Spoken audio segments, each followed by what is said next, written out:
mura dito. Talaga? 500. It naman. 500K. 500? Yeah. Sure na yun? Sure na. Okay.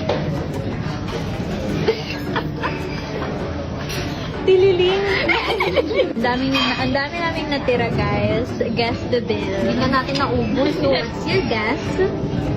Dahil nasa Grand Hyatt tayo, feeling ko 350k. Oh, shit. Feeling ko din. Feeling ko din. Maliit na yun, no?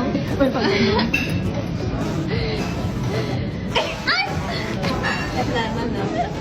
Swerte talaga ako palagi. Oh, Easy na. Anong paper dito? yes. Steak na. Alam mo, both tayo mali. Bakit?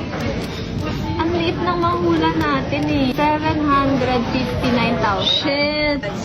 Nagpapanik ako, shit. Ako din. Nanginginig ako, sis, oh. Barya. Maria. Sorry.